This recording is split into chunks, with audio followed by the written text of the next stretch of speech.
Force 2। अब बहुत दिनों बाद बॉलीवुड में एक बहुत ही अच्छी एक्शन पेस्ड मूवी आई है दोस्तों, और इस मूवी का मूवी देने में मुझे बहुत अच्छा लग रहा है। सो लेट्स गो एंड सी इस मूवी में क्या अच्छा है, क्या बुरा है, और ये मूवी कितनी खरी है और कितना दम है इसमें। इस फिल्म के मेन कलाकार हैं जॉन अब्राहम, सोनाक्षी सिन्हा और ताहिर राज बसिन। जॉन अब्राहम का वही किरदार है यशवर्धन, एसीपी यशवर्धन का, जो रॉ के एजेंट हैं, और वो इस फिल्म में वही रोल निभा रहे हैं। सोनाक्षी सिन्हा का भी रोल है, वो ऑल्सो भी एक रॉ की एजेंट है जो इनके साथ टीम अप की हुई है। दोस्तों फिल्म की कहानी काफी सिंपल सी है, और कहानी ये है कि बुदापेस्ट में इंडियन एम्बेसी में कोई तो है वहां पे एक इंसान जो वहां के राज लीक कर रहा है, और उस राज लीक करने की वजह से इंडियन रॉ एजेंसीज और गुप्तचरों की मौत हो जाती है, और उन मौतों में से एक मौत होती है अपने हीरो यानी कि जॉन अब्राहम के एक दोस्त की।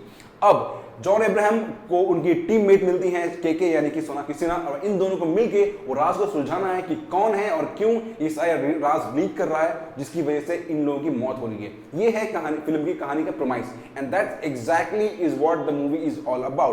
अब होता क्या है, फोर्स 2 को एकदम एक्शन थ्रिलर के रूप में पेश किया गया है, और मैं तो कहूंगा काफी हद तक, ना कि हर हद तक मूवी एक्शन फिल्म है। It's a super duper fully fast paced action movie, लेकिन कुछ खामियां इसमें भी हैं और कुछ अच्छी बातें भी हैं। तो पहले हम बात करते हैं मूवी की अच्छी बातों के बारे में। जो मूवी की सबसे खास बात है दोस्तों, वो है मूवी का पेस, यानी कि मूवी आपको बिल्कुल सोचने का मौका नहीं देगी।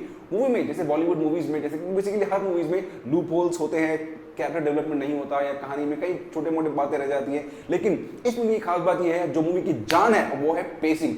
इतनी फास्ट पेस्ड है कि आपको बिल्कुल मौका नहीं मिलेगा इस बात को जानने का कि कहां गलती छू गई है, कहां कहानी में छूट रह गई। यही बात शुरू से लेकर एंड तक डायरेक्टर ने बहुत अच्छे से पकड़ के रखी है, और इसी बात की वजह से this movie makes a very very good and entertainment ride. Budapest की लोकेशंस को बहुत ही खूबसूरती से कैमरामैन ने मूवी में कैद किया है। आई मीन द लोकेशंस वो बहुत ही खूबसूरत लगते हैं। तीसरी बात यह है कि मूवी में जो एक्शन सीन्स है, हाँ हॉलीवुड से इंस्पायर लगेगा आपको, क्योंकि हमें तो हर वक्त हॉलीवुड की मूवीज के धांसू एक्शन सीक्वेंस मिलते रहते हैं। सो आपको कहीं ना कहीं लगेगा कि हाँ ये मिशन इम्पॉसिबल में था, या ये जेसन बोर्न मूवीज में था, या भैया बोर्न आइडेंटिटी मूवी में था, ऐसा लगेगा। लेकिन तारीफ के काबिल की बात यह है कि उसको बॉलीवुड मूवी के अंदर पिरोया गया है, और काफी अच्छे से। I mean I really like those action sequences. और सब जैसे मैंने फिर पहले भी कहा कि मूवी की जो पेसिंग है, जो इतनी फास्ट है कि आपको पलक झपकने का मौका नहीं मिलेगा, और आप नेक्स्ट सीक्वेंस में चले जाएंगे। Out and out action thriller है, तो डेफिनेटली इसमें बहुत सारे एक्शन सीक्वेंसेस हैं, और आपको वो सारे के सारे सीक्वेंस मजेदार लगेंगे, और मजेदार बनाया भी गया है। सबसे पहला और सबसे इंपॉर्टेंट शॉर्टकमिंग है वो है के का किरदार, यानी कि सोनाक्षी सिन्हा का किरदार। इस किरदार को देख के आपको लगेगा कि आई मीन सोनाक्षी सिन्हा इसको करने के लिए बिल्कुल राजी नहीं थी, बिकॉज उनके चेहरे पे साफ दिख जाता है कि शी इज नॉट इंटरेस्टेड। दूसरी बात, उनका कैरेक्टर इतना फीका फीका सा है, she is a raw agent, लेकिन उनकी अपनी खुद की परेशानियां हैं जिनसे वो जूझ रही हैं, और वो लगता नहीं है कि she is an efficient raw agent. So basically के का जो किरदार है वो बिल्कुल मजेदार नहीं है, लगा ही नहीं।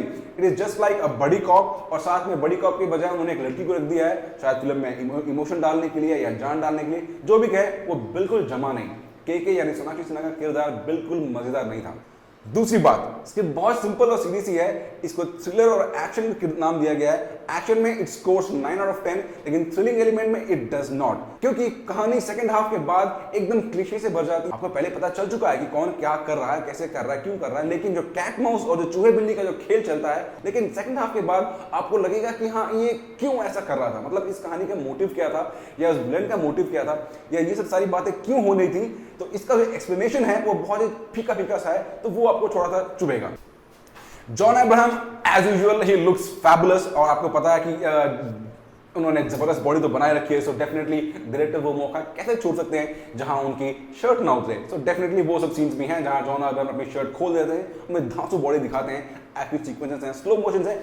हाँ, मुझे काफी हद तक वो सीक्वेंसेस काफी ज्यादा ओवर स्ट्रेच या बहुत खिंचाव भरे लगे, क्योंकि हर वक्त स्लो मोशन में एंट्री, स्लो मोशन में एग्जिट, स्लो मोशन में आना और जाना, और थोड़ा सा ओवर हो जाता है मूवी में। लेकिन John Abraham was good in terms of whenever action was needed, जहां फोड़ने फाड़ने की बारी है, जॉन लुक्स ऑसम। एक्टिंग के बारे में coming to the charming thing, or coming to the another best part of the movie was Tehsin Raj Bhasin, yani the actor who has played the negative character. I mean he has got, इनको सबसे जबरदस्त लाइनें मिली हैं, और इनका जो character है वो बहुत अच्छे से लिखा गया। आई मीन वो देखने से बहुत ही सिंपल और एकदम सॉफ्ट लगेगा, लेकिन जो वो उसके अंदर की जो मंशाएं हैं और उसके अंदर के जो हैवानियत है वो बहुत मस्त तरीके से दिखाया गया है। और यही एक कैरेक्टर है जो पूरे फिल्म में जान डालता है। और मैं साफ कहता हूं कि ये कैरेक्टर जॉन अब्राहम के और ऑब्वियसली सोनाक्षी सिन्हा से भारी ही पड़ता है। सो व्हेनेवर जब भी ये विलन स्क्रीन पे आता है, it makes and it holds the screen. So the actor has done a very great job. और एक बात जो सबसे एक्सपेरिमेंटल मुझे लगी और मुझे बस बहुत ही अनोखी बात थी कि जो क्लाइमैक्स का जो सीन है that is completely shot in experimental, that is POV और फर्स्ट पर्सन शूटर गेम। अगर आपको ये बारे आपको नहीं मालूम कि पीओवी क्या होता है, that is point of view, यानी कि आपको लगेगा कि आप एक वीडियो गेम खेल रहे हैं। आप लोगों में शायद कितने लोगों ने वो मूवी देखी है हार्डकोर हेनरी, बहुत कम लोगों ने देखी होगी शायद। दैट्स वर्ल्ड्स फर्स्ट FPS और POV एक्शन बेस्ड मूवी। उसका ट्रेलर आप मेरे लिंक डिस्क्रिप्शन में है, उसे जरूर देखिए, आपको समझ में आ जाएगा कि मैं किस बारे में बात कर रहा हूं। डायरेक्टर ने एकदम प्लेनली कॉपी किया है POV को और FPS सीक्वेंस मोड को इन दिस मूवी, लेकिन एक काबिल तारीफ अटेम्प्ट है। और मैं तो कहूंगा कि इस मूवी को आप जरूर थिएटर में देखिए, आपको बहुत मजा आएगा। Perfect 10 on 10 on action and I would say जरूर देखिए मूवी को, बहुत मजा आएगा। अगर आपको मेरा ये शो पसंद आया दोस्तों तो प्लीज इस वीडियो को लाइक करें, शेयर करें और मेरे चैनल को सब्सक्राइब भी करें, ताकि मैं ये बात आप तक हर हफ्ते लाता रहूं और आपके पैसे और समय दोनों बचाता रहूं।